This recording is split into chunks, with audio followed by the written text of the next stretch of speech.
quiero mencionar. Van a encontrar que al inicio de cada uno de los párrafos hay una palabra. Cada una de esas palabras representa al alfabeto hebreo. Tiene 22, que son las letras del alfabeto hebreo. Y la primera palabra, la palabra Aleph, significa la representación de Dios, ¿sí? Es el poder, es Dios mismo y es la representación de la fuerza, digamos, de un animal de fuerza. Y lo quiero leer para dar inicio a esto, ¿sí? Dice: bienaventurados los perfectos de camino, los que andan en la ley de Jehová. Bienaventurados los que guardan sus testimonios y con todo el corazón le buscan, pues no hacen iniquidad los que andan en sus caminos. Te encargaste que sean muy guardados tus mandamientos. Ojalá fuesen ordenados mis caminos para guardar tus estatutos. Entonces no sería yo avergonzado cuando atendiese a todos tus mandamientos. Te alabaré con rectitud de corazón, cuando aprendiere tus justos juicios. Tus estatutos guardaré, no me dejes enteramente. Es como si nosotros estuviéramos hablándole al Señor mismo, ¿sí? Quiero hacer una oración antes de empezar. Padre Celestial, yo te doy gracias, Señor, por este día, por esta reunión, Señor, te doy gracias. Te pido, mi Señor, que tú seas en nosotros, Señor, que tu Santo Espíritu, Señor, hable a nuestro corazón, a nuestra mente, Señor. Que cuando venimos aquí, Padre, nuestro cuerpo sea sanado delante de tu presencia. Que podamos nosotros ver las maravillas, Señor, que tú has prometido en tu palabra.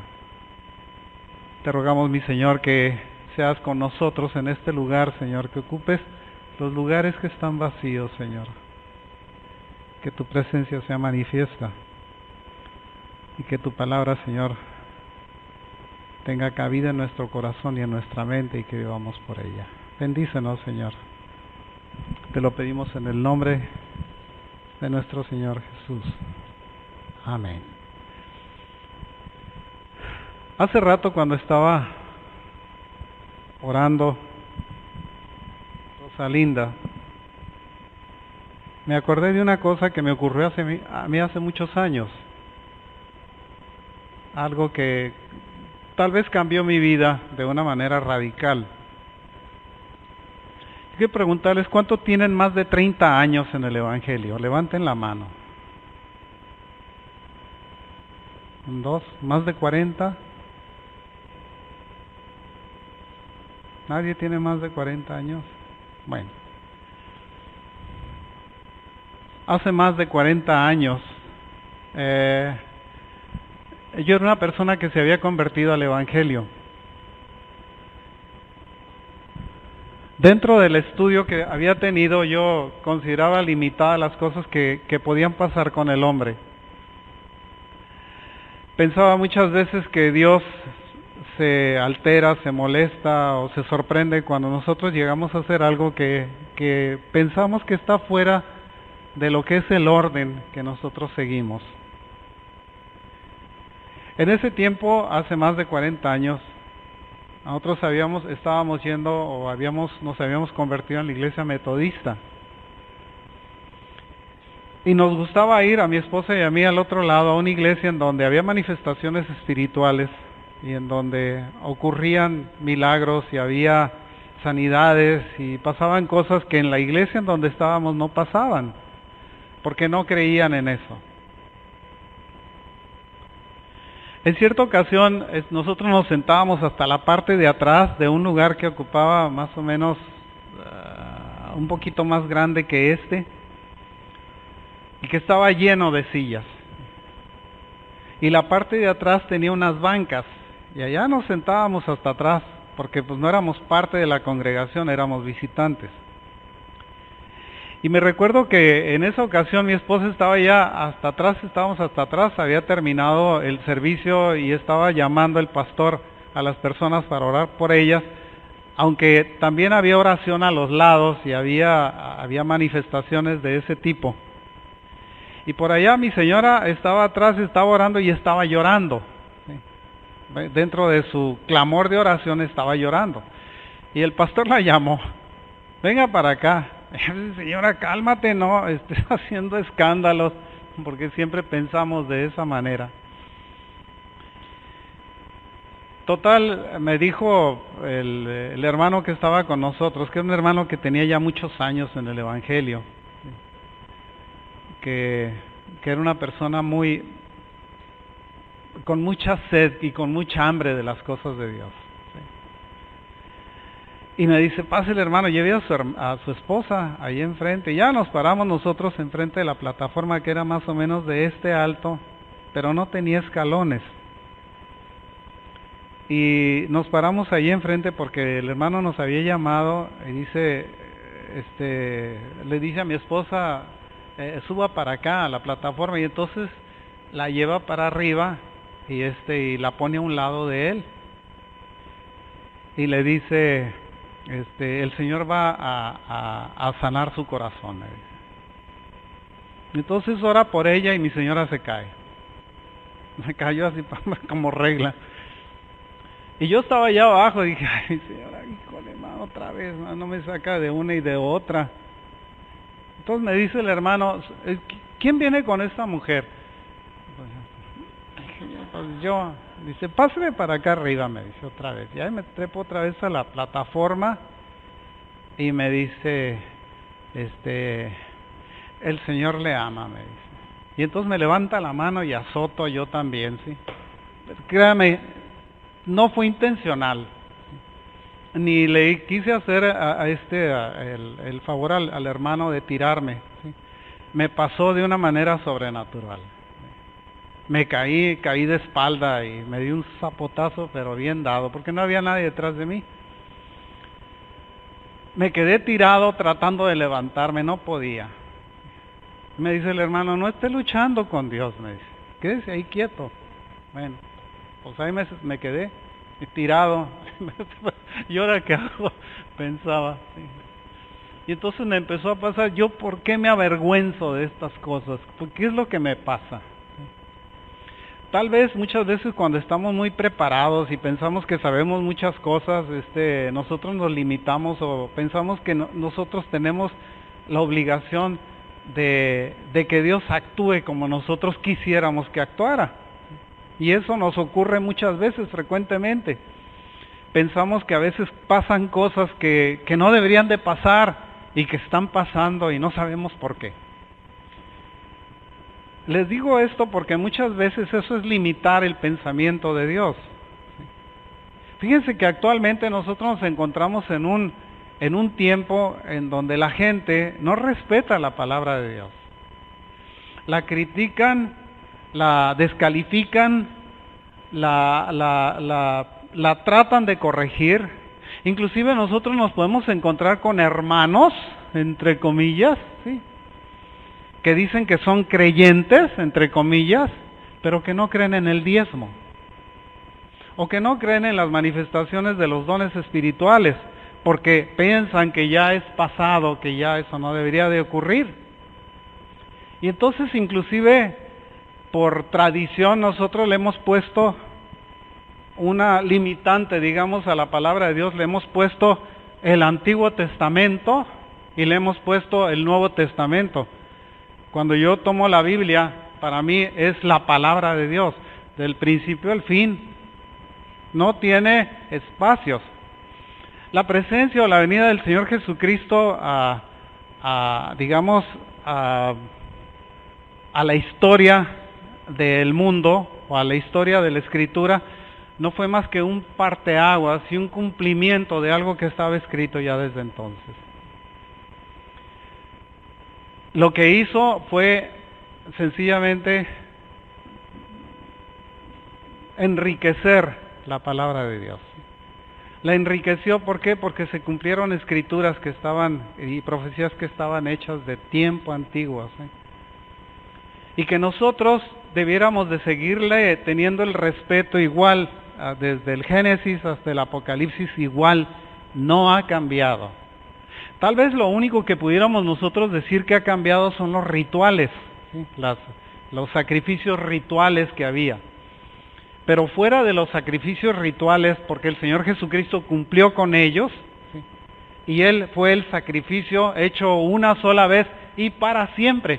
Para poder acercar al hombre con Dios, el Señor Jesucristo murió para que el velo se rompiera, para que nosotros tuviésemos entrada al lugar santísimo, para que pudiésemos nosotros entrar a la presencia de Dios, al trono de Dios, al lugar en donde estaba reservado nada más para el sumo sacerdote después de haber tenido un sacrificio de animales, en donde tenían que ser ofrecidos para sus propias faltas, sus propios pecados, tenía que ser expiado primero para poder entrar en el lugar santísimo. Nosotros no tenemos necesidad de esto porque hemos creído en el Señor Jesucristo y creemos que el sacrificio del Señor Jesucristo fue una sola vez y para siempre, y que nosotros estamos cubiertos por esa sangre del pacto que fue derramado en el Calvario. Eso nos da la responsabilidad de que nosotros no podemos ponerle divisiones a la Escritura y decir, eso ya no vale porque está en el Antiguo Testamento, o eso ya no vale porque eso le pasaba a los discípulos nada más, a los apóstoles nada más, y ya no es factible, ya no es de tiempo actual. Y la Escritura no pasa, hermanos. La Escritura sigue siendo válida desde el principio hasta que este mundo pase. Dice, el cielo y la tierra pasarán, pero mi palabra, dice, no pasará hasta que todas estas cosas sean cumplidas. Y las cosas que nosotros encontramos en la Escritura no han sido cumplidas completamente. Hay algunos soberbios que piensan, que creen que pueden criticar lo que el Señor dice en su palabra. Critican la forma, inclusive hacen blogs en donde hablan en contra de las cosas espirituales, en donde hablan en contra de los pensamientos, digamos, que el Señor nos dejó para que nosotros viviésemos por ellos. No se vale que nosotros como creyentes le pongamos a las tildes o a las más pequeñas palabras, digamos, de la Escritura, ya no funciona, ya no sirve, ya no vale. Entonces, si el Señor nos dice que oremos por los enfermos, seguimos orando por los enfermos. Se sanen o no se sanen, seguimos orando por ellos porque la Escritura nos dejó a nosotros la obligación de hacerlo. No esperando los resultados dependen del Señor, no dependen de nosotros. No somos curanderos, no somos gentes que andan proclamando que podemos curar a la gente por orar por ella. Lo que hacemos es obedecer lo que la palabra del Señor nos dice. Dice, recibiréis poder, dice. ¿Para qué? Para que en el nombre del Señor Jesucristo nosotros oremos por los enfermos, nosotros resolvamos problemas que el mundo no puede resolver en un momento dado. Ve, la diferencia está de que nosotros lo hagamos o no lo hagamos, está en un término que se llama fe. Cuando nosotros tenemos fe, nosotros podemos llevar a cabo estas cosas. Pero la fe es una de las palabras más pisoteadas que tenemos en nuestro lenguaje, digamos. Nosotros tenemos fe en que nos vamos a sacar la lotería. ¿Fe en eso? Tengo fe en que el equipo mexicano va a ganar el mundial. ¿Fe en eso? ¿Sí? Pero cuando hablamos del Señor Jesucristo empezamos a ponerle peros. ¿Sabe que la fe no sirve para nada cuando está fuera del Señor? No sirve para nada porque nosotros podemos tener fe en Buda, podemos tener fe en Mahoma, podemos tener fe en cualquiera de los que se dicen que son dioses o que son imágenes de Dios. Si nosotros sacamos nuestra fe de la presencia del Señor Jesucristo, nuestra fe no sirve para nada absolutamente. La gente en la calle dice, yo creo en Dios. Perdón, ¿en cuál Dios? ¿Sí? Porque hay muchos. En el mundo está atascado, lleno, repleto de diferentes dioses. ¿Sí? Nosotros debemos de tener nuestra vista puesta en el Dios creador del cielo y la tierra, en el Dios que envió a su Hijo a morir por nosotros. En ese Dios está puesta nuestra fe. Y no es un diosito, es un Dios majestuoso, grande, enorme, todopoderoso, eterno, omnisciente. Tiene todas las cualidades que solamente Dios puede tener. Y que los demás no se acercan a eso. Pensamos que nosotros vamos a agradarle a Dios porque en lugar de decirle mi Dios poderoso, decimos mi Diosito, Diosito, Diosito lindo, Diosito santo. Y empezamos a utilizar diminutivos porque pensamos que al utilizar un diminutivo nosotros estamos mostrando amor. Pero la verdad, dicha de paso, es que nosotros podemos creer en Dios, pero no le creemos a Dios. Y el no creerle a Dios implica el poner en duda muchas de las cosas que la Escritura nos dice que son, y que van a pasar, y que están ocurriendo.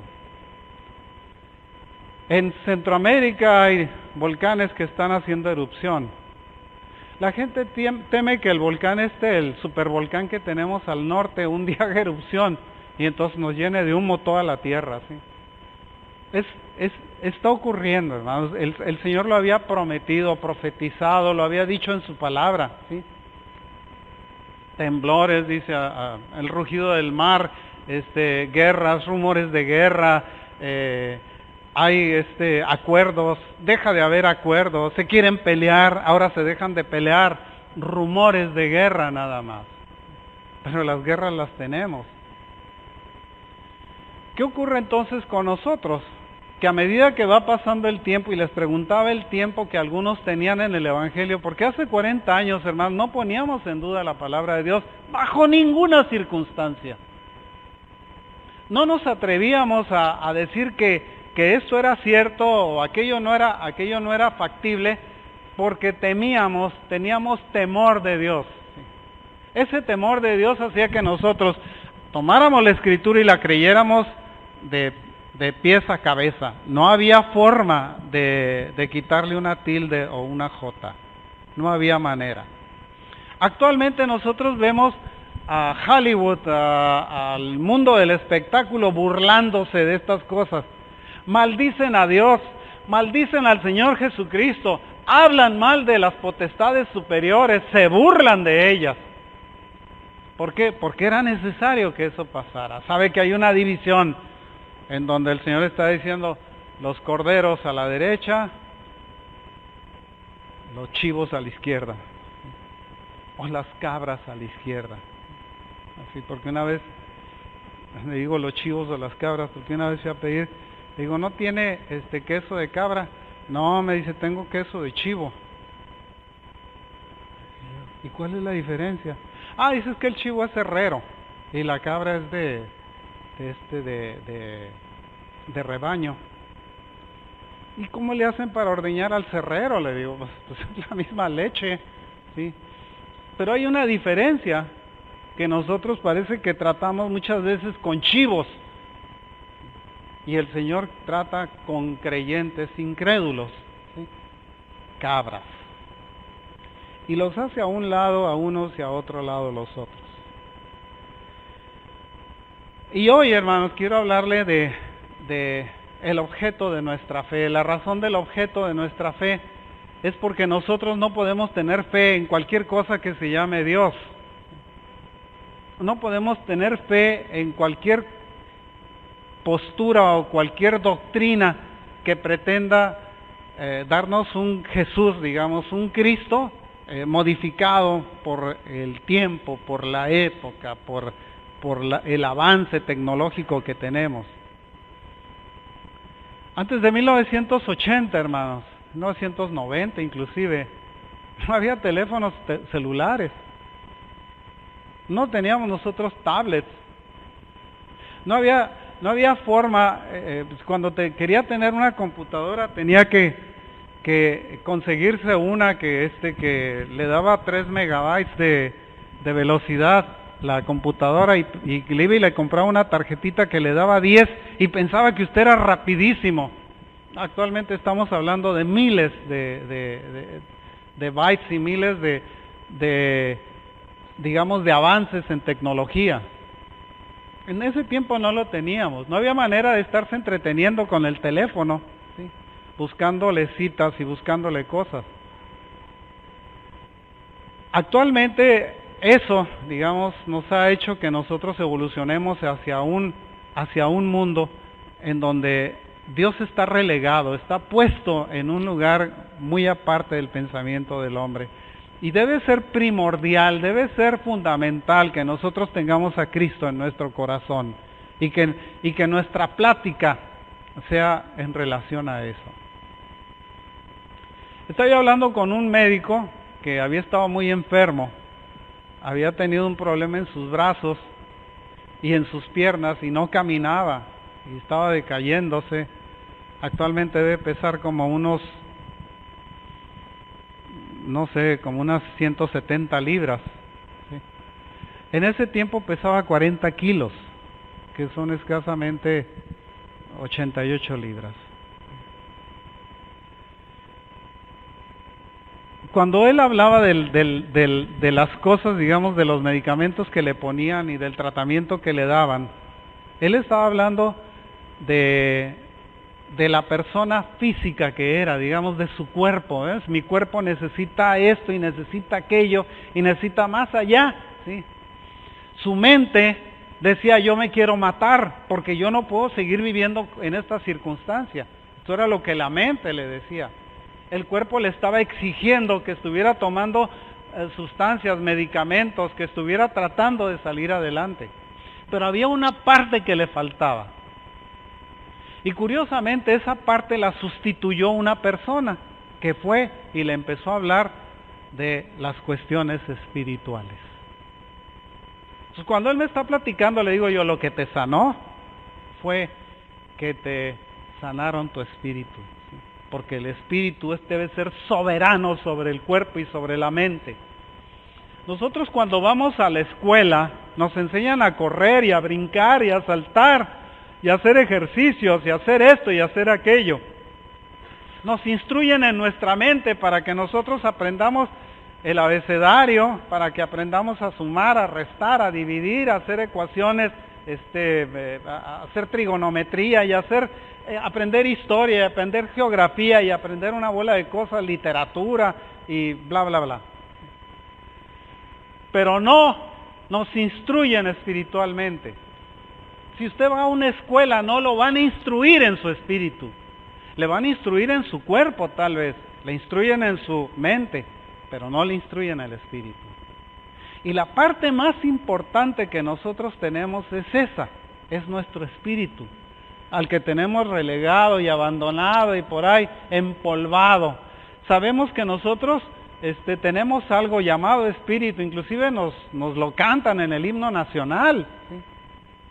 Hablan de nuestro espíritu mismo, pero no nos muestran, no nos enseñan, y cuando alguien quiere hacerlo, inmediatamente recibe un balde de agua. Dicen, no, de esas cosas a mí no me hables, no quiero saber nada de eso. Oye, pero mira, no, yo leo muchos libros y hago ejercicio y procuro comer bien y comer y alimentarme y bla, bla, bla, y de la cuestión espiritual no quiero saber nada, porque nadie sabe nada. Bueno, ¿qué podemos hacer? Entonces, es precisamente a donde nos lleva el hecho del objeto de nuestra fe. ¿Sí? El objeto de nuestra fe es Dios, ¿verdad? Lo que dice primera de Pedro 1:21, dice, y mediante el cual creéis en Dios, quien le resucitó de los muertos y le ha dado gloria, para que vuestra fe y esperanza sean en Dios. ¿Sí? Nosotros estamos creyendo en Dios, pero creemos en Dios a través de Jesucristo. Nosotros no podemos creer en Dios. Disculpen. Es agua, ¿verdad? Me la dejan explicar.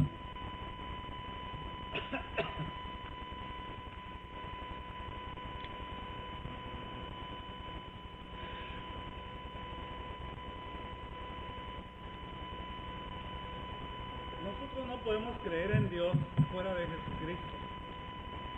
Porque el Señor Jesucristo es el camino, la verdad y la vida. Dice, nadie viene al Padre, nadie puede conocer, nadie puede presentarse delante del Padre si no es por mí, dice. Ahora les voy a decir una cosa. Muchas veces nosotros hablamos a una gente y esa gente nos rechaza. Y la Escritura es muy clara cuando dice, el que recibe a quien yo envié, dice el Señor Jesucristo, me recibe a mí. Y el que me recibe a mí, recibe al que me envió. ¿Sí? Ese es el paso, digamos, ¿verdad? Cuando ustedes reciben lo que yo les estoy diciendo, reciben al Señor Jesucristo. Y cuando ustedes reciben al Señor Jesucristo, ustedes reciben a quien le envió, al Padre, ¿sí?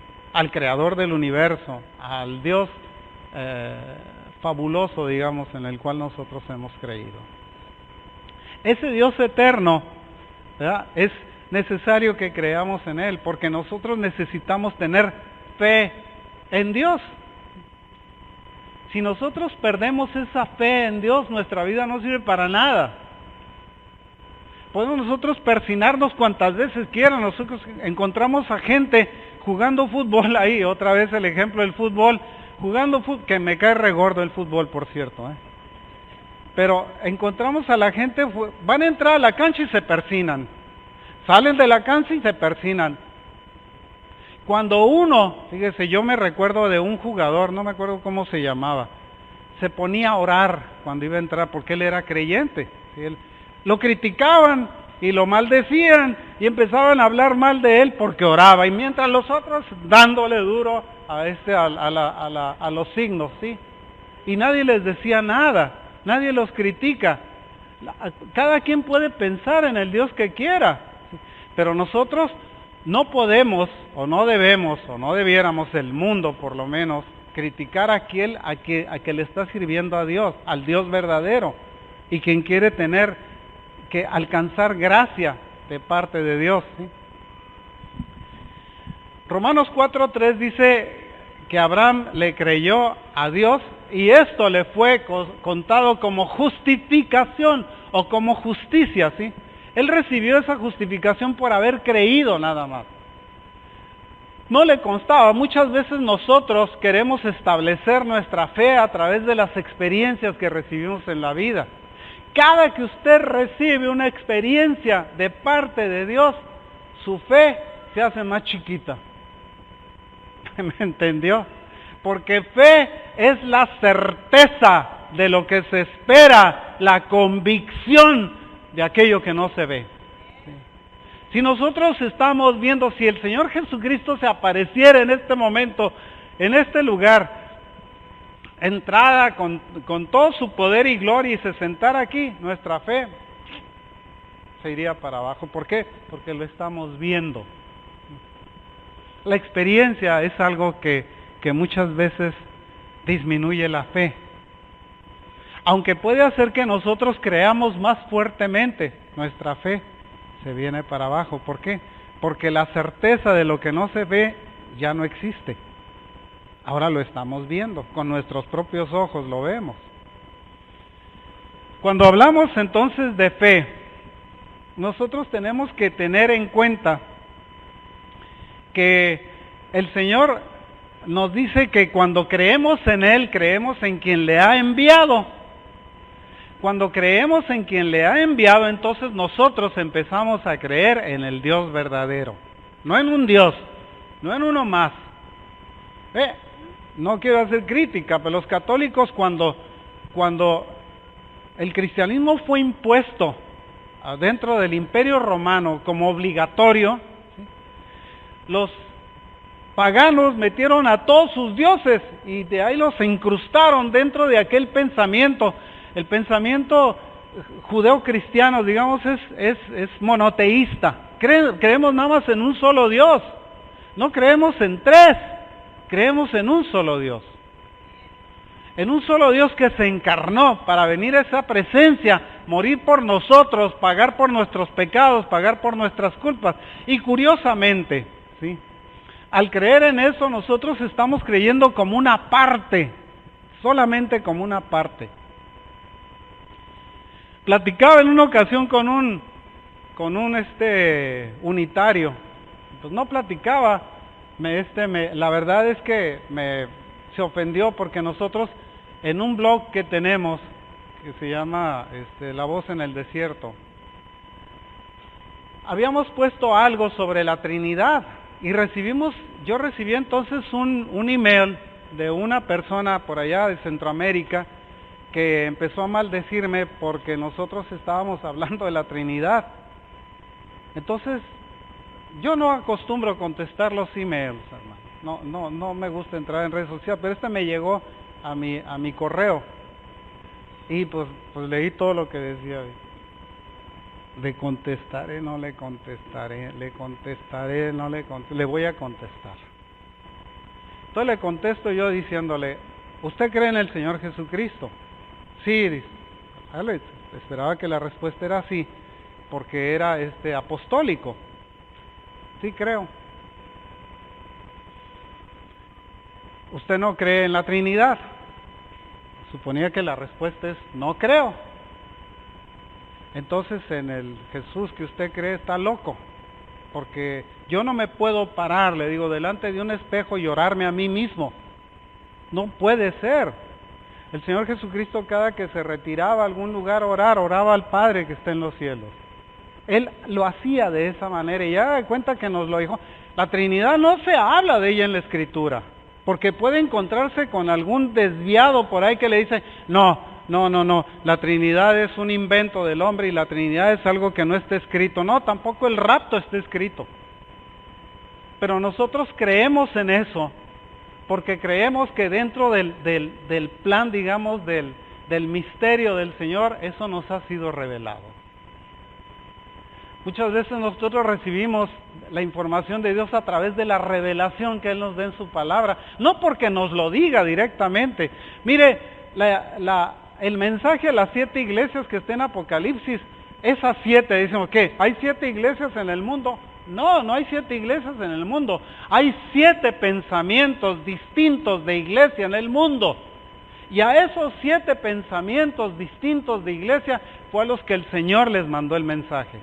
Y es el Señor Jesús el que mandó el mensaje de Apocalipsis. No fue Juan. Juan fue más que un intérprete. ¿Sí? El Señor es el que lo estaba llevando y el que le estaba hablando y el que le estaba diciendo las cosas que son, las cosas que fueron y las cosas que van a ser, les dice. Yo soy, dice, el que estuve muerto y vivió. ¿Sí? Y vivo eternamente. La razón de eso es porque Él le habla a una iglesia en donde le dice, aquí le dice, yo estoy a la puerta y llamo, dice, si alguno oye mi voz, si abre la puerta, dice, yo entraré a Él y cenaré con Él y Él con él. Bueno, es cuando el Señor llama a tu corazón y no lo tratan de poner así muy románticamente. Es cuando el Señor llega y toca al corazón de tu vida y te dice, déjame entrar. No, hermanos, le está hablando a una iglesia y le está diciendo, me tienes fuera, déjame entrar, te estoy tocando la puerta para que me abras la puerta y para que me dejes entrar a estar contigo. A una iglesia, porque hay iglesias que tienen al Señor Jesucristo fuera, lo sacaron. ¿Sí?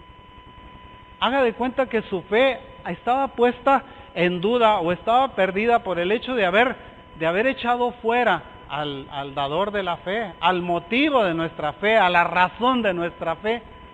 Lo echamos fuera, nosotros dejamos de creer en el Señor Jesucristo, nos burlamos de Él, porque muchos creyentes, disque creyentes, se burlan del Señor Jesucristo. Se burlan cuando no le creen lo que el Señor dice en su palabra. Se burlan cuando están desviando el mensaje de la Escritura para su propia conveniencia. En Juan 14:1, el Señor les decía a sus discípulos, no se turbe tu corazón o vuestro corazón. Dice, ¿creéis en Dios? Creed también en mí. Dice, en la casa de mi Padre muchas moradas hay. Voy pues a preparar lugar para que donde yo esté vosotros estéis conmigo. Lo hacía de esa manera porque sus discípulos en un momento dado le estaban diciendo, muéstranos al Padre y nos basta. Si tú dices que vienes de Dios, muéstranos a Dios y con eso nos basta. La respuesta del Señor fue: tanto tiempo hace que estoy con vosotros y aún no saben quién soy. Esa fue su respuesta a una pregunta hecha por uno de sus discípulos. Dice: yo soy el camino, la verdad y la vida. Nadie viene al Padre si no es por mí. Muéstranos al Padre y nos basta. Tanto tiempo hace que estoy en medio de vosotros y aún no sabéis quién soy, les dice. Wow, sí, el Padre y yo somos uno, les decía. Lo que el Padre tiene es mío y lo que yo tengo es del Padre. ¿Sí? Estaba haciendo una comparativa, una comparación, digamos, el establecimiento de una relación solamente en las palabras que daba. ¿Cuál es el contenido, digamos, o la esencia de la fe? Lo que nosotros creemos, ¿sí? Creemos, en primer lugar, que Jesús es el Cristo y es el Hijo de Dios, ¿sí? Eso lo tenemos que tener bien presente en nuestra vida. No podemos poner en duda, no, es que Mahoma y Cristo, Buda y Cristo, fulanito de tal y Cristo. No, hermano, no hay otro más que el Señor Jesucristo. En primer lugar, porque es el único que tiene una tumba vacía. Los demás ahí están enterrados, no sé en dónde, pero ahí los tienen enterrados. Pero al Señor Jesucristo no le encontraron tumba, porque se levantó de los muertos, porque era una promesa que estaba puesta en la Escritura. Entonces la gente que lo cree, o aquellos que lo creen, establecen muy bien su fe, o el contenido de la esencia de su fe, en el Señor Jesucristo. Juan 20:31 dice que nosotros debemos de creer que Jesús es el Cristo. No podemos nosotros decir, pues, ser un Mesías, como tal vez muchos judíos lo están pensando. Por cierto, nosotros somos judíos, hermanos, por si no lo sabía. Dice el Señor, dice, ni la circuncisión vale, ni la incircuncisión vale, ¿sí? Lo que vale, dice, la relación que tenemos nosotros con Cristo. Eso nos convierte en verdaderos judíos. ¿Por qué? Porque estamos nosotros circuncidados del corazón, que es lo que al Señor le interesa, nuestro corazón. Fíjese, buscando, por ejemplo, en cuestiones de medicina, ¿sí? Encontramos nosotros que nuestro centro pensante es el cerebro, ¿verdad? ¿Quién está de acuerdo conmigo en eso? El sitio, digamos, de nuestros pensamientos, de nuestras ideas, de nuestro razonamiento, está en el cerebro. Pues déjeme decirle que el intestino tiene tanta sistema nervioso como el cerebro. ¿Y qué me dice del corazón, que es mencionado por el Señor en su palabra, en donde están nuestros sentimientos? ¿Sí? Ahí están metidos. ¿En qué parte? En el nodo de Ashok Tawara, o en el Katy Flack, o en la red de Purkinje. ¿En dónde está metido? No tiene un lugar. Como tampoco podemos decir que en tal parte de nuestro cerebro está nuestra memoria o nuestro pensamiento. Lo hemos descubierto así por mapeo, digamos, o por cuestiones geográficas, y más o menos sabemos por dónde andan, pero no tenemos un lugar para decir, ok, ¿y en dónde está tu alma? ¿En dónde está metido tu espíritu? ¿En qué parte de tu cerebro está metido? ¿O en qué parte de tu cuerpo está metido el espíritu? No sabemos. Me llamaba la atención que en aquel tiempo, cuando una persona se moría, y fíjense que los pesaron, cuando se morían, perdían 21 gramos de peso. ¿Sí? Se morían y ¡pum!, se les desaparecían 21 gramos. ¿Qué? ¿Fue el aire que echaron para afuera o qué? ¿No? Porque no tiene peso. Pero algo se desaparecía que tenía 21 gramos de peso. Wow. Dice, bueno, algo se les fue, ¿sí? Porque una persona sin espíritu está muerta. y algo se les fue. De manera que cuando nosotros hablamos espiritualmente, estamos hablando de un concepto de algo que está dentro de nosotros y que tiene peso, pero no sabemos en dónde está. Puede estar en el corazón, tal vez. Nuestro amor hacia Dios puede estar concentrado en nuestro corazón. Nosotros recibimos a través de la Escritura, por la mente, por el oído, nos entra la palabra de Dios, porque eso es lo que dice la Escritura. Dice que nosotros escuchamos la palabra de Dios, y al escuchar la palabra de Dios es que la palabra de Dios entra a nuestros oídos y se queda en nuestra mente. A algunos le entra por aquí, le sale por acá. ¿Por qué? Porque no la retienen, no hay forma de que la agarren, la pongan aquí, sáquenla de aquí, pónganla aquí en su corazón. Porque las cosas de Dios, hermanos, lo que nosotros tenemos de Dios, primero hay que creerlo.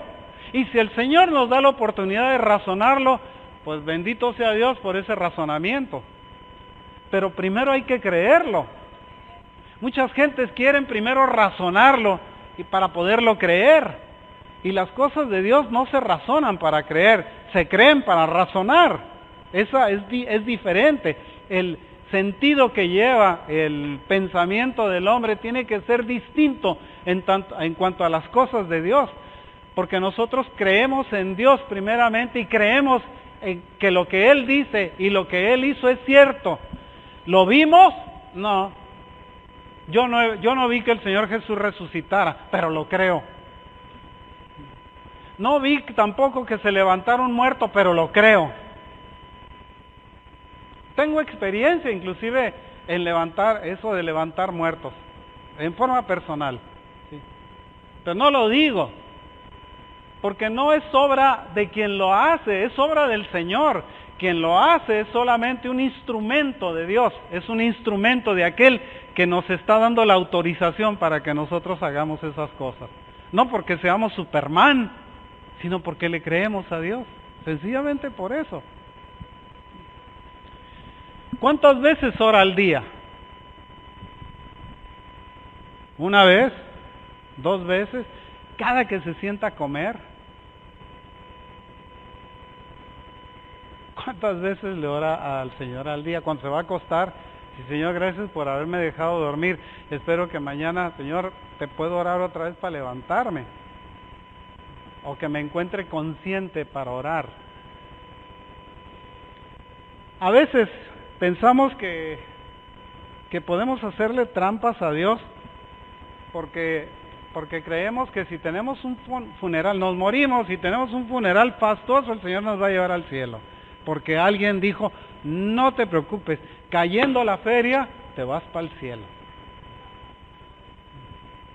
Es más, hay unos apóstatas actualmente que una mujer por allá, por no sé por dónde, por Texas, por allá, diciéndole con su dinero yo los meto al cielo. Así les dijo.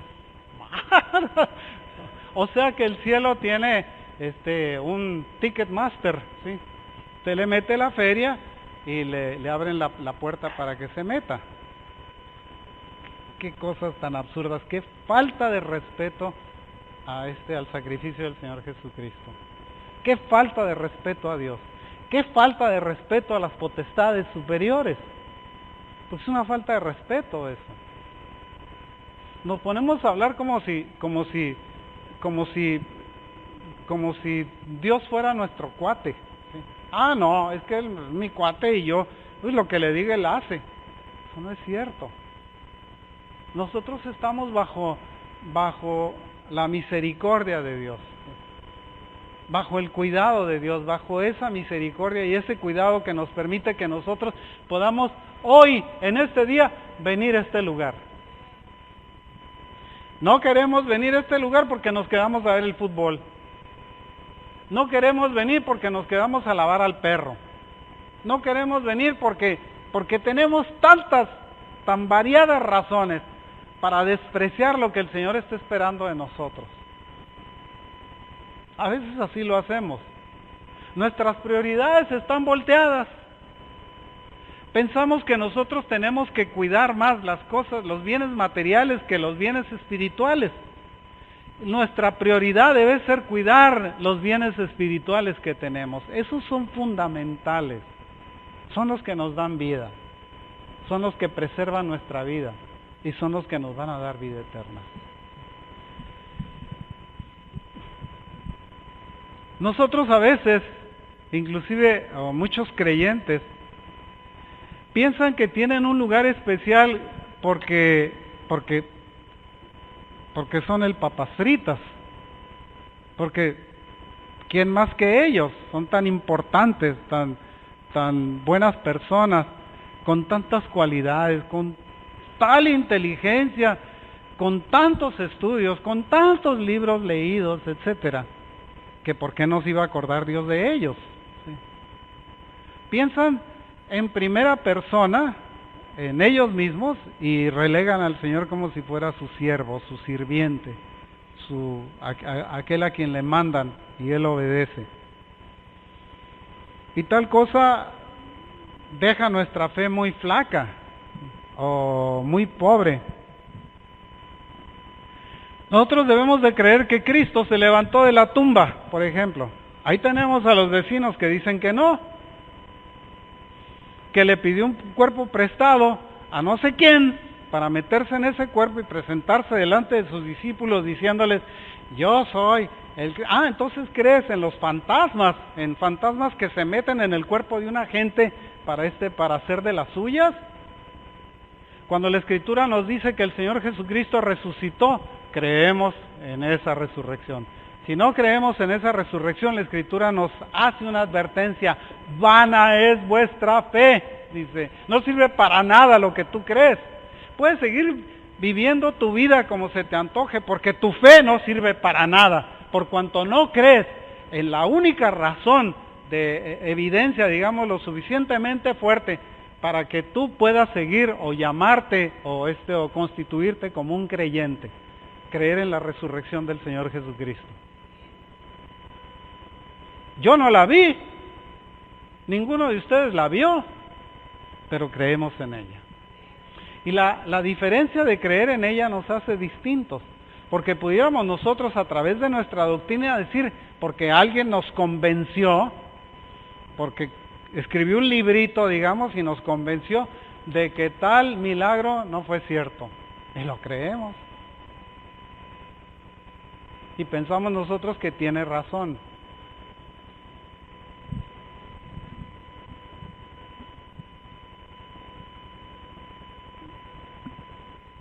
La Escritura nos dice que si creyeres en tu corazón, dice, sí, que Dios le levantó de los muertos, dice, serás salvo.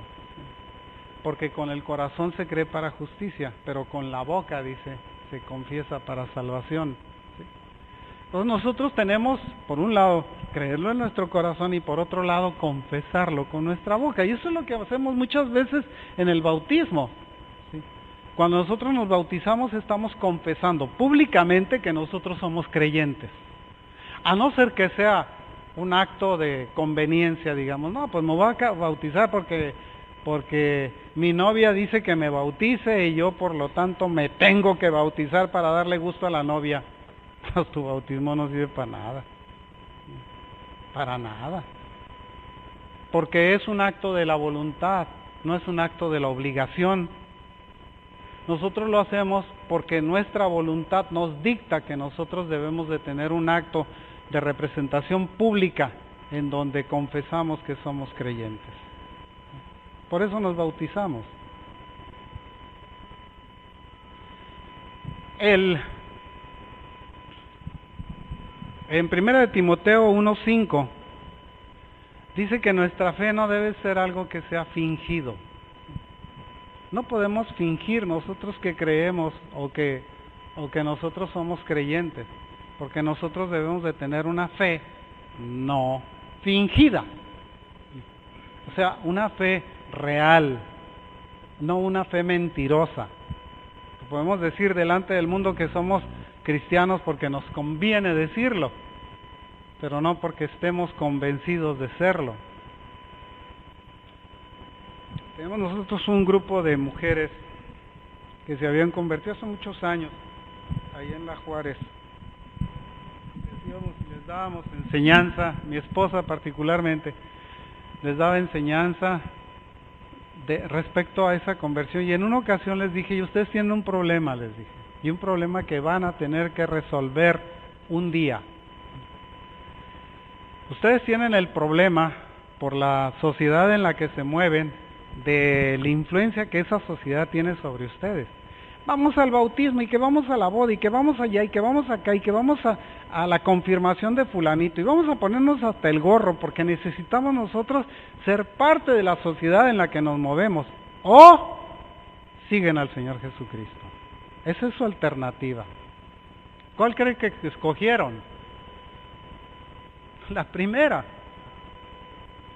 Porque se les hacía más importante quedar bien con la sociedad que quedar bien con Dios. Muchas veces cuando es uno creyente tiene uno que renunciar a muchas cosas, tiene uno que renunciar a la clase de vida que llevaba antes.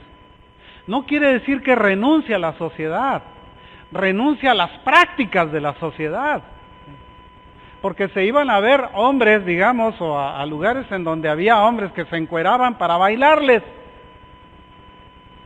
Pues es lo mismo que irse a meter un cabaret para un hombre. ¿No es cierto?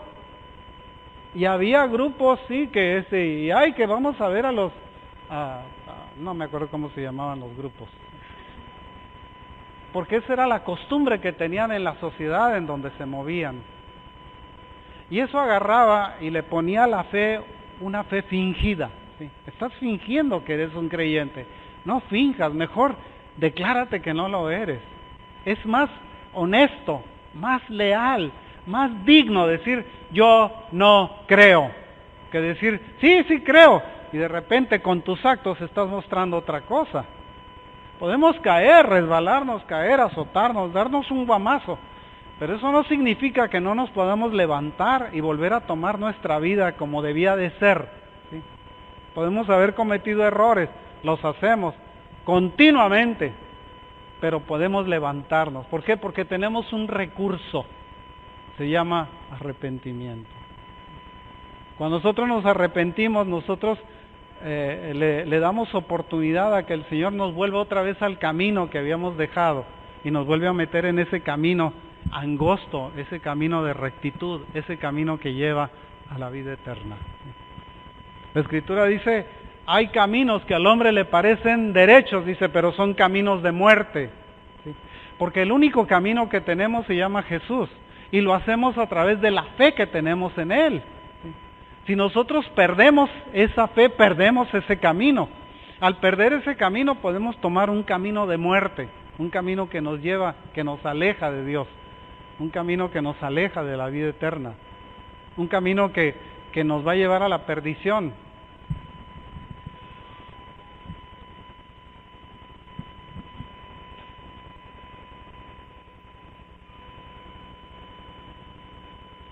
Ahora fíjense que dentro del origen de la fe, ¿sí? En primer lugar, la fe es una dádiva de Dios, usted no la genera. Usted lo que hace es que a medida que va teniendo experiencias, su fe se va fortaleciendo. Pero haga de cuenta que al principio la recibió como una dádiva de Dios, ¿sí? Fue algo que Dios le regaló, algo que Dios le puso en su corazón, le puso en su mente, le puso en sus intestinos o le puso en alguna parte de su cuerpo, pero fue algo que Dios le dio. Fue algo que el Señor Jesucristo le concedió que tuviera. Fue algo que el Espíritu Santo le permitió como un don que usted lo recibiera. ¿Sí? Nosotros tenemos fe porque la fe es un don de Dios, es un regalo, dice la Escritura en Efesios, en Gálatas 5:22 y 23 dice, porque el fruto del Espíritu es amor, gozo, paz, paciencia, benignidad, bondad, mansedumbre, templanza, fe, contra tales cosas no hay ley, dice. ¿Por qué? Porque es algo que nos es dado como un don de Dios, como un don del Espíritu Santo en nuestra vida. ¿Sí? Hechos 4:4, si te regresas poquito, Hechos 4:4 dice, pero muchos de los que habían oído la palabra creyeron y el número de los varones era como 5,000, ¿sí? Muchos de los que oyeron la palabra creyeron, ¿sí? es el Señor, digamos, a través de esa fe que nosotros podemos recibirlo a través de la palabra de Dios. Por eso les había leído el primer párrafo del Salmo 119. Esa fue la razón. Ojalá y pudiéramos leerlo completo, pero son muchos versículos, nos tardaríamos toda la predicación en terminar el Salmo 119. Es el capítulo más largo de la Biblia. En términos generales, digamos, siendo la fe una dádiva de Dios, del Padre, digamos, siendo una concesión del Señor Jesucristo para nosotros, y siendo un don que nos ha sido legado por la presencia del Espíritu Santo en nuestra vida, que nos fue prometido por el Señor, diciendo, es necesario que yo me vaya, dice, para que yéndome os envíe el Espíritu de verdad. Él os guiará a toda verdad. Bueno, dentro del equipamiento que trae el Espíritu Santo a nuestra vida es precisamente la fe. Nosotros tenemos fe porque el Espíritu Santo está morando en nosotros. Como parte de los dones que trae ese don de fe. Aparte del gozo, la paz, la paciencia, benignidad, etcétera. O sea, muchas veces le digo a las personas, si va a cruzar al otro lado y está la cola muy larga, no le pida a Dios paciencia. No lo haga. ¿Sabe por qué? Porque se la va a aumentar. Cuando se la aumente, el carro de enfrente se va a poner a platicar con el que está a un lado. Se le van a empezar a meter carros por enfrente, porque usted le pidió, dame paciencia, ándale pues, ahí te va. Y les empieza, ahora, ejerce tu paciencia que estás pidiendo. Y va a estar viendo, paciencia. Bueno, pues espérate, tienen que pasar todavía 20 carros más delante de ti, ¿sí? Y se te van a meter enfrente. Y tu paciencia se va a manifestar en que no te bajes del carro y te pongas a pelear contra el que está parado enfrente. Y vas a aprender. Porque cuando nosotros le pedimos al Señor que nos duplique un don, nos pone en la prueba de ese don. Y cuando nosotros le pedimos la prueba de ese don, entonces es cuando empezamos a tener problemas. No, Señor, no es cierto. No te estoy pidiendo paciencia, Señor, que se metan los que quieran. Y ruma, y vos te para enfrente, ¿sí? Porque nosotros no podemos estar demandándole al Señor lo que de gracia hemos recibido. ¿Se da cuenta de eso? Porque es un don de Dios. Tampoco podemos forzar la fe. Dame más fe. ¿Quieres más fe? Pues te voy a poner en una situación en donde tu fe se va a tener que poner a prueba. No queremos eso. No queremos eso. No, Señor, dame la medida, Señor, de fe que tú creas necesaria para mí. Tú dices, Señor, que das la fe por medida, ¿sí? ¿Qué tanta me merezco yo? ¿O qué tanta puedo yo llevar, Señor? Y el Señor nos da la fe por medida. A algunos les tiene que dar mucha fe, a otros nos tiene que dar poca fe. Pero de todas maneras tiene la misma validez delante de Dios.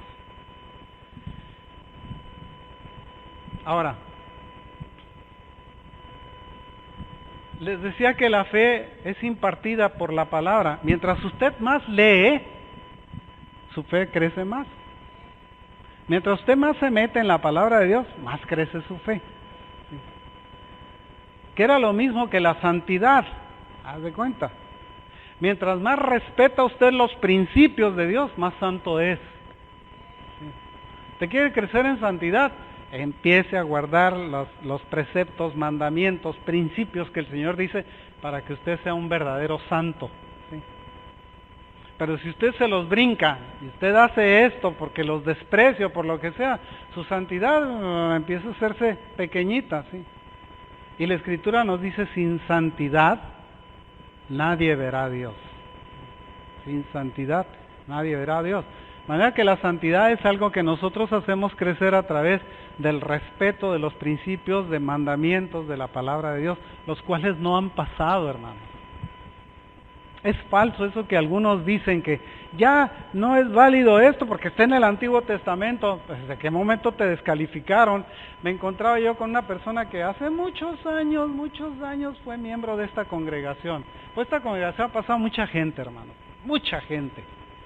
Y me lo encuentro en un juzgado, porque es abogado, es licenciado, y me dice, hemos estado corrigiendo la escritura y ya le hemos encontrado 20 y tantos errores. Acá le dije yo. ¿Y quién te comisionó para eso? ¿Sí? Porque debe haber una comisión que te dijo, a ti, tú te vas a encargar de encontrarle los errores a la escritura. ¿Sí? Porque eso no es válido, hermano. Esto que tenemos nosotros es el legado que Dios nos dejó. No le podemos quitar nada ni agregar nada. Eso es lo que dice bajo advertencia. Lo puede encontrar en Apocalipsis. Es una advertencia. Que si usted le agrega, le serán agregadas las plagas.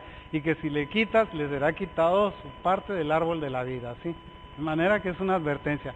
No se le puede quitar y no se le puede poner. Así como la recibimos, así es como el Señor quiso que la tuviéramos. De manera que otra vez nosotros ponemos nuestra fe en lo que el Señor nos dio. ¿Sí? Ahora,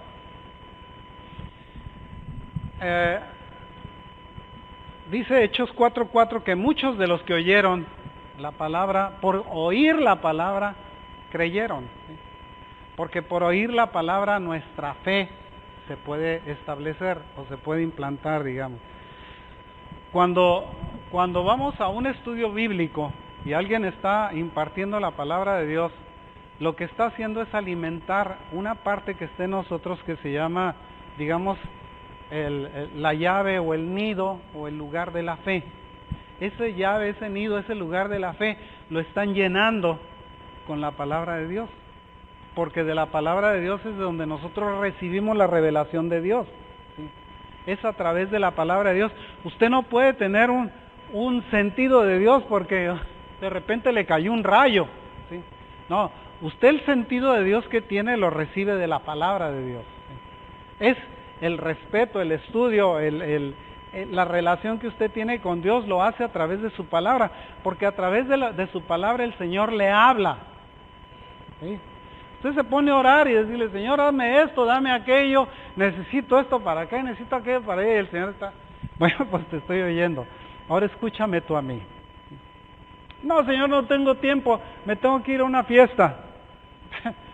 Bueno, al rato. No, Señor, tengo que comer. Bueno, al rato. Me voy a bañar. Al rato. Voy a lavar el carro. Al rato, pues. Te voy a hablar. Déjame que te hable. Porque cada que abrimos la Escritura, el Señor nos habla. A medida que más va leyendo la palabra de Dios, más va aprendiendo de cuál es el plan de Dios para usted. Y más va encontrando secretos que el Señor tiene para su vida. Es una cuestión de estar metido en ello. Nada más estar metido en ello. ¿Sí? Ahora, la fe se desarrolla y crece en contestación a la oración. Por eso es que aquí, hermanos, los domingos, al terminar oramos. ¿Sí? ¿Sabe por qué? Porque necesitamos que la gente se vaya de este lugar con más fe. Entonces, en última instancia, el templo, digamos, el lugar, digamos, de reunión es con el propósito de orarle al Señor. ¿Por qué? Porque mi casa, dice, será llamada casa de oración. Y no estoy hablando del templo de Jerusalén. Estoy hablando de todo lugar en donde estén 2 o 3 reunidos en el nombre del Señor. En este lugar, digamos, nuestro propósito fundamental es la oración.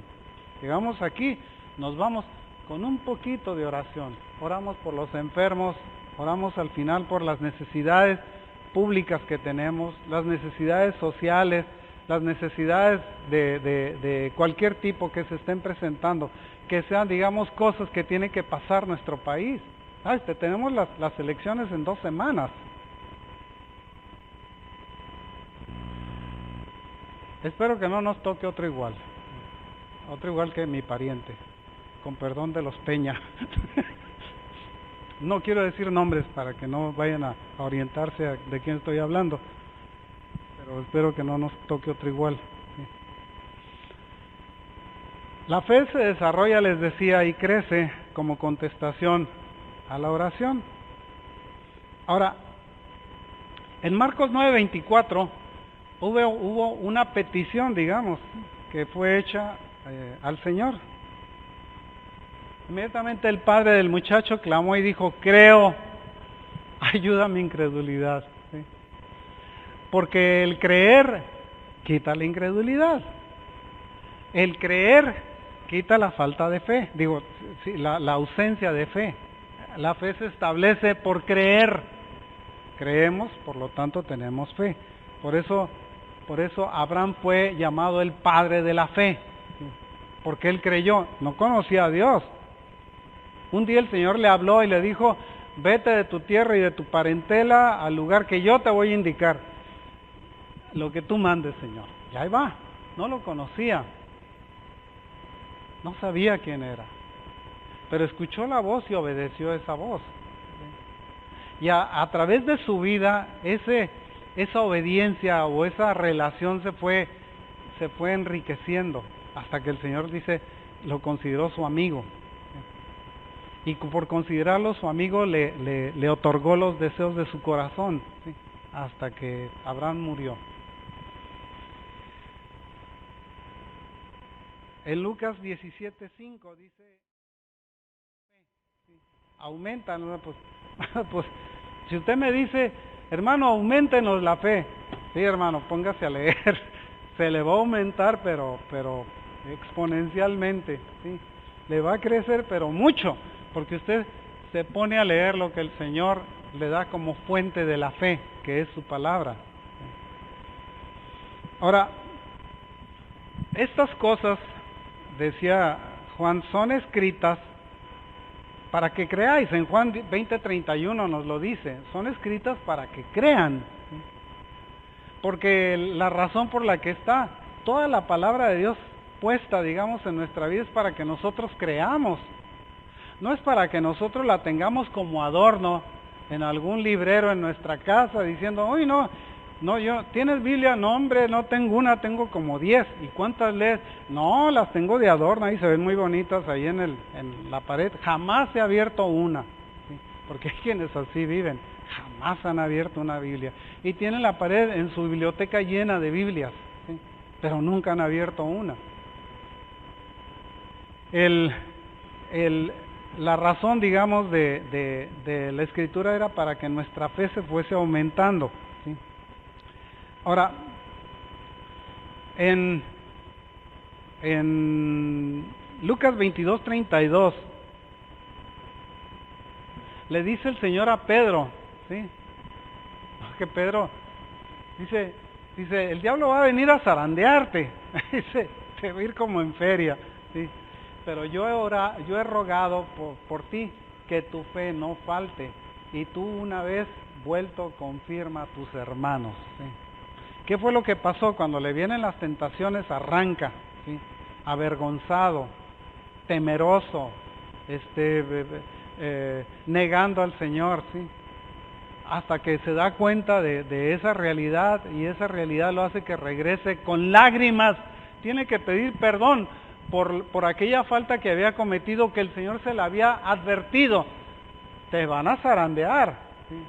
Pero yo he rogado, dice, para que tu fe no falte. Y no faltó esa fe, porque de haber faltado, Pedro se hubiera perdido. Entonces, era demasiado el pensar que él iba a terminar también crucificado. Era demasiado para él.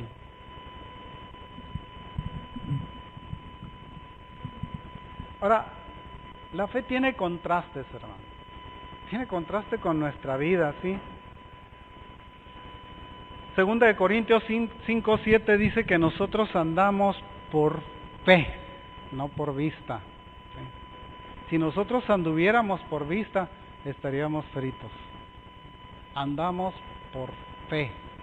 Y a través de la fe es que nosotros nos desarrollamos en nuestra vida. Ahora, Juan 20:29 dice, cuando se presenta el Señor delante de sus discípulos y les dice, Tomás, aquí están, mete tus dedos en mis manos y en mi costado, le dice, y cree, no seas incrédulo. Y le dice, bienaventurados los que no vieron y creyeron. O sea, tenemos una bienaventuranza que nos fue dejada por el Señor Jesucristo, que nosotros no vimos eso, pero sin embargo lo creemos. Y ese creer hace la diferencia, y a través de ese creer es que nosotros podemos agarrar y respetar la palabra como es, no andarle quitando, esto no vale y aquello sí vale y esto ya pasó y esto no es aplicable a la tecnología y a la vida actual que tenemos, porque la Escritura no pasa, hermano. El mundo está a punto de pasar, pero la Escritura no pasa. Y mientras no cambien las circunstancias de este mundo, la vigencia de la Escritura va a seguir siendo válida. No se va a terminar, porque algún desorientado por ahí dijo que ya no se podía, o que ya no valía, o que ya no era no estaba actualizada a nuestro tiempo.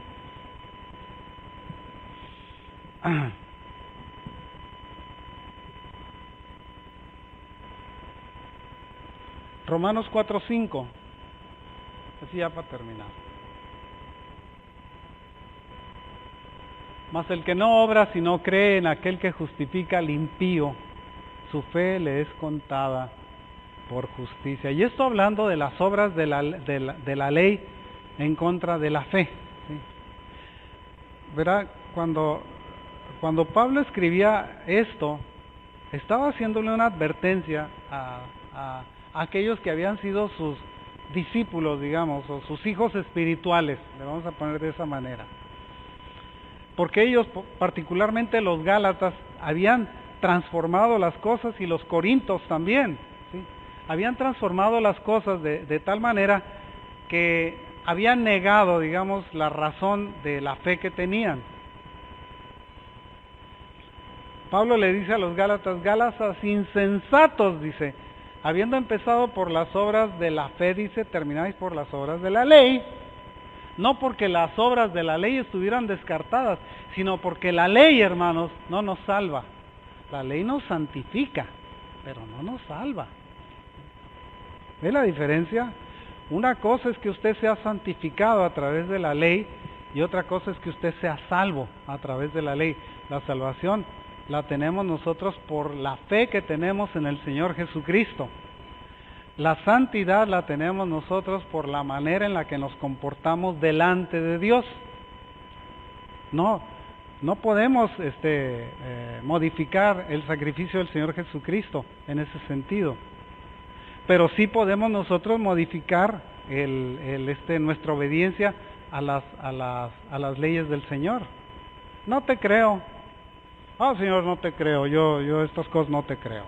No. Esto es obsoleto, está fuera de tiempo, es extemporáneo, ya no tiene valor. Y entonces nosotros empezamos a desechar lo que el Señor nos dice que es una ley santa, perfecta, inspirada por Dios.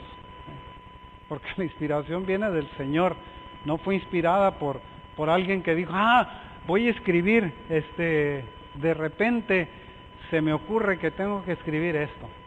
No, la inspiración no, de aquellos que fueron autores, que fueron más de 30 autores de la Biblia, fueron inspirados por Dios, y no hay contradicción.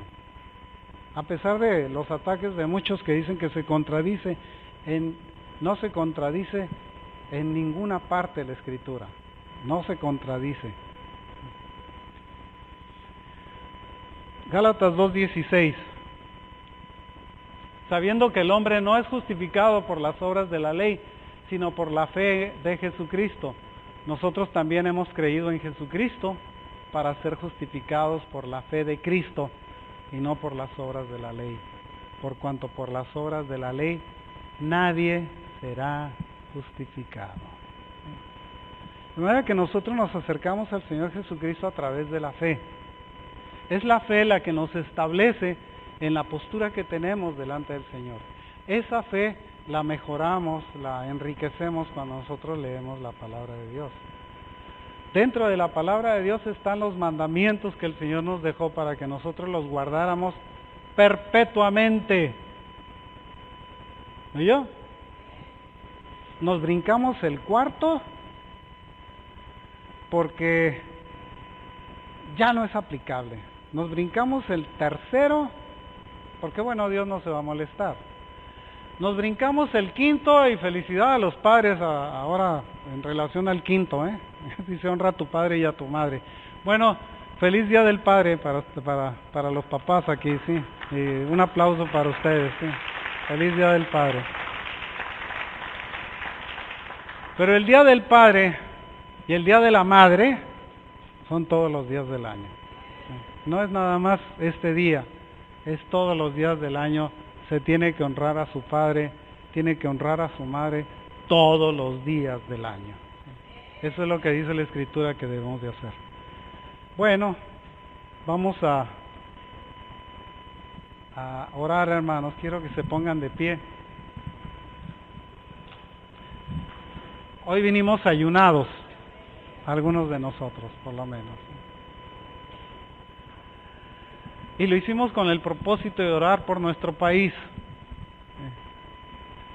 Porque ese punto, digamos, o esa clave de la oración por el país no tiene más que ver más que con quiénes son los que van a quedar en la presidencia. No lo sabemos. Y no nos importa. Pero sí sabemos que es el Señor el que puede cambiar el corazón de las gentes, el que puede rectificar, el que puede corregir, el que puede endurecer, el que puede reblandecer. Creemos nosotros que cuando nos presentamos delante del Señor con nuestras oraciones, el Señor oye nuestra oración y se agrada en nuestra oración. Cuando Esther tuvo un conflicto con la nación de Irán, con Persia, ellos proclamaron ayuno a toda la nación para que cambiaran las cosas, porque la nación estaba en peligro, Israel estaba en peligro. El pueblo que había sido puesto en la diáspora en esa deportación, estaba en peligro de ser destruido. Y ellos acordaron ponerse en ayuno para pedirle al Señor que cambiara las cosas. Y el Señor las cambió. De manera que cuando nos presentamos delante del Señor en ayuno y en oración, el Señor nos escucha, porque está escrito que nos va a escuchar. Y esto no es una cosa que estamos haciendo aquí nada más, lo están haciendo en muchas iglesias en México. Hay muchas iglesias que están orando para que tengamos un gobierno, que sea el gobierno que el Señor quiera que nosotros tengamos. Que no va a depender de las preferencias de algunos, sino que va a depender de lo que Dios mueva, de lo que Dios haga, de la mano de Dios. De manera que vamos a orar por eso. Y le vamos a entregar al Señor este ayuno. Y quiero advertirles, o más bien suplicarles, que el próximo domingo hagamos lo mismo. Y que el siguiente domingo hagamos lo mismo, porque el siguiente domingo...